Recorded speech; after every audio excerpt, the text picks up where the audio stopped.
अस्सलाम वालेकुम। आज की इस वीडियो के अंदर मैं ये बताऊंगा कि सी सेक्शन कितने होने चाहिए और सी सेक्शन के जो हैं वो क्या नुकसानात होते हैं कि जितने ज़्यादा सी सेक्शन होते हैं तो क्या वो औरत के लिए नुकसानदेह होते हैं या नहीं होते, और ऐसे क्या रिस्क फैक्टर हैं जिसको देख के ये फ़ैसला किया जाता है कि औरत के मज़ीद सेक्शन नहीं होने चाहिए।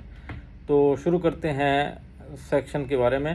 तो 4 जो सी सेक्शन होते हैं उनको लो रिस्क तस्लीम किया जाता है। जो भी औरत 4 सी सेक्शन तक जाती हैं तो उसका ये मतलब है कि वो लो रिस्क सी सेक्शन होते हैं। 4 के बाद आप सी सेक्शन करवा सकते हैं। इवन कि आप 9 या इवन 10 सी सेक्शन तक भी लोगों ने करवाए हुए हैं। ये दुबई और सऊदी अरब के अंदर लोग 9 या 10 सी सेक्शन करवाते हैं।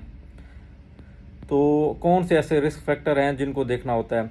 अब ये डिपेंड करता है कि जब सी सेक्शन होता है तो उस वक्त बच्चेदानी की हालत क्या थी, उस टाइम कोई ब्लीडिंग तो नहीं हुई थी, या बहुत ज़्यादा टाँके तो नहीं लगाने पड़े थे, या सी सेक्शन के बाद जो पुराना सी सेक्शन हुआ है उसके बाद ज़ख़म तो नहीं ख़राब हो गया था, या जब सी सेक्शन किया जाता है तो उस टाइम बच्चेदानी की हालत देखी जाती है। जो कि सर्जन होता है या गायनेकोलॉजिस्ट होती है वो ये बताती है कि बहुत ज़्यादा पतली हुई हुई थी या बहुत ज़्यादा थिन आउट हुई हुई थी कि वो फटने वाली होती है। तो मज़ीद जो सेक्शन होते हैं वो फीमेल के लिए डेंजरस हो सकते हैं।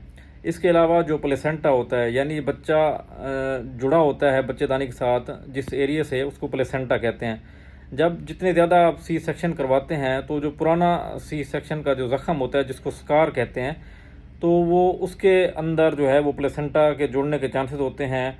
या बाज़ औक़ात वो जो प्लेसेंटा होता है वो यूट्रस यानी बच्चेदानी से बाहर निकल के भी जुड़ सकता है, जिसमें हमारे जो मसाना होता है उसके साथ भी जुड़ सकता है, और जो हमारी बड़ी आंत है उसके साथ भी जुड़ सकता है, और जिसकी वजह से बहुत ज़्यादा ब्लीडिंग होने के चांसेस होते हैं और बहुत ज़्यादा इन्फेक्शन होने के चांसेस होते हैं। तो ऐसी कंडीशन के अंदर जो है वो सेक्शन जो नेक्स्ट सी सेक्शन है वो रिकमेंड नहीं किया जाता। तो मैंने आपको अभी तक ये बताया है कि 4 तक जो है वो लो रिस्क होते हैं, और 4 से ज़्यादा भी आप करवा सकते हैं डिपेंडिंग अपॉन दी कंडीशन। ये आपका सर्जन ही आपको बता सकता है। और दूसरी बात यह है कि जब भी आपने सी सेक्शन करवाना है तो किसी अच्छी जगह से सी सेक्शन करवाएं, पैसों के चक्करों के अंदर ना पड़ें। अगर आप कम पैसों के अंदर करवाते हैं तो उससे ये होता है कि वो लो क्वालिटी जो धागे इस्तेमाल करते हैं, और इसके अलावा वो एनाटॉमी का कोई ख्याल नहीं करते, वो हर चीज़ को सी देते हैं, जिसकी वजह से बच्चेदानी के अंदर बहुत ज़्यादा अड़ियन बन जाती हैं। यानी वो एक दूसरे के साथ चीज़ें जुड़ना शुरू हो जाती हैं, जिसमें मसाना हो गया, बड़ी आंत हो गई, छोटी आंत हो गई। तो उसके जो कॉम्प्लिकेशन हैं वो औरत को फिर पूरी ज़िंदगी होती रहती हैं। तो यही है कि आप किसी अच्छी जगह से जो है हमेशा वो अपनी सर्जरी करवाएं और फ़ायदा उठाएं।